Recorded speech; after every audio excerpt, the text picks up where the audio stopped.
गाजियाबाद में चिकित्सा विभाग द्वारा नशा मुक्ति केंद्रों पर कड़ी कार्यवाही। संभव नशा मुक्ति केंद्र पर लगा ताला। पिछले कई दिनों से नशा मुक्ति केंद्रों के खिलाफ मिल रही शिकायतों को मद्देनजर रखते हुए चिकित्सा विभाग ने अपनी कार्यवाही शुरू कर दी है। डीएम और पुलिस आयुक्त निवास के पास सेक्टर 14 राजनगर में चल रहा संभव नशा मुक्ति केंद्र पर अब ताला लगा दिया गया है। संभव नशा मुक्ति केंद्र की शिकायतें पिछले कई महीनों से चिकित्सा विभाग व अन्य विभागों के अधिकारियों तक पहुँच रही थी, जिसमें शिकायतकर्ताओं ने कहा कि उनके साथ वहां पर अमानवीय व्यवहार किया जाता है, साथ में मारपीट भी की जाती है। चिकित्सा विभाग ने सोमवार को कड़ी कार्रवाई करते हुए संभव नशा मुक्ति केंद्र पर छापा मारा। संभव नशा मुक्ति केंद्र में 30 लोगों को रखने की व्यवस्था है, पर वहां पर 65 लोगों को भेड़ बकरियों की तरह रखा जा रहा है। वहां पर भर्ती लोगों के लिए कोई भी चिकित्सक मौजूद नहीं था, जबकि नशा मुक्ति केंद्रों में एक चिकित्सक का 24 घंटे रहना अनिवार्य है। संभव नशा मुक्ति केंद्र में मौके पर निशा मौजूद थी, जो संभव नशा मुक्ति केंद्र संचालन का लाइसेंस नहीं दिखा पाई या ना ही यह बता पाए कि 65 लोगों को यहाँ क्यों रखा गया है व इनका कोई रिकॉर्ड क्यों नहीं है। इस बात से यह सिद्ध हो जाता है कि यह नशा मुक्ति केंद्र बिना लाइसेंस के चल रहा था और 65 लोगों को वहाँ पर रखने का मतलब सिर्फ कमाई करना था। गाजियाबाद में अभी भी 46 या अधिक नशा मुक्ति केंद्र संचालन में हैं और चिकित्सा विभाग अब इन सभी के ऊपर कार्रवाई करने की ठान चुका है। संभव नशा मुक्ति केंद्र में रह चुके कई मरीजों ने बताया कि किस प्रकार उनके घर वालों से चिकित्सा के नाम पर पैसा ऐंठा जाता था। मरीजों ने गुहार लगाई है कि उनसे अवैध तरीके से लिए हुए पैसे को वापस कराया जाए और संभव नशा मुक्ति केंद्र के स्टाफ पर सख्त कार्रवाई करते हुए उन्हें गिरफ्तार भी किया जाए। साथ ही साथ एक प्रश्न और भी उठता है कि जब इस तरह के केंद्र के पास कोई लाइसेंस नहीं है तो चिकित्सा अधिकारी क्या निरीक्षण करने जाते थे और क्यों उन्होंने इस पर पहले कार्रवाई नहीं की? फिर शिकायतें मिलने के बाद और दबाव पड़ने के कारण ही क्यों कार्रवाई की गई?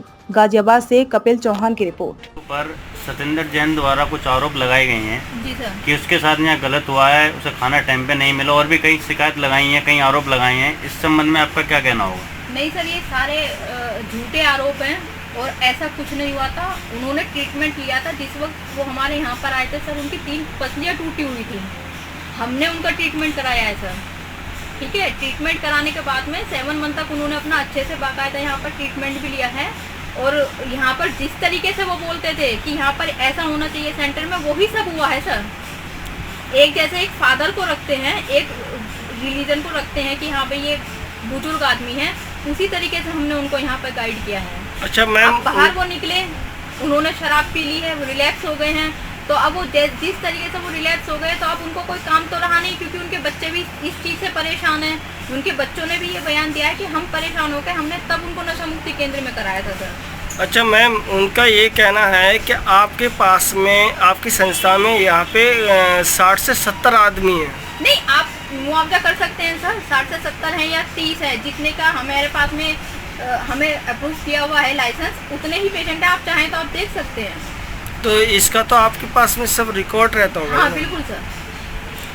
अच्छा, इनको किस तरीके से ट्रीट करते हैं, मतलब जो ट्रीटमेंट होता है वो क्या होता है? ये होता है सर, देखिए जब शुरू में आते हैं ये पेशेंट, ठीक है ना, तो मतलब कि शुरू में हमारे जो साइकेट्रिस्ट हैं वो उनको मेडिसिन वगैरह देते हैं ताकि वो विड्रॉल में ना चले जाएं, क्योंकि जाहिर सी बात है इंसान नशा छोड़ता तो विड्रॉल में होने के चांस ज़्यादा होते हैं।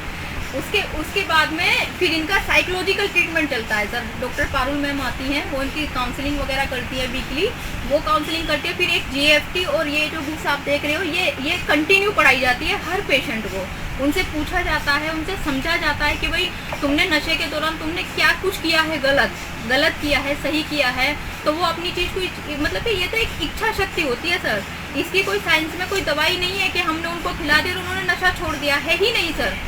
इसका सिर्फ एक साइकोलॉजिकल इसका ट्रीटमेंट चलता है। अगर इंसान के मन में वेस आ गया है कि हाँ भाई नशे के द्वारा मेरा परिवार, मेरे बच्चे परेशान नहीं हैं, तो बहुत अच्छी बात है, वो नशा छोड़ के अपनी रिकवरी में चल के अपने परिवार में खुश रहते हैं सर। अच्छा मैम, यहाँ पे जो पेशेंट आपके रहते हैं, यहाँ पर रहते कुछ कहते हैं जी, जो अभी अगर उनसे पूछा जाए तो कुछ बोलेंगे, लेकिन बाहर जाने के बाद में कुछ और बोलते हैं, उसका क्या रीजन? नहीं सर, जो लोग रिकवरी में चल रहे हैं आप उनसे बात कर सकते हो, तो वो हमारे लिए पॉजिटिव ही बात करेंगे, राइट सर।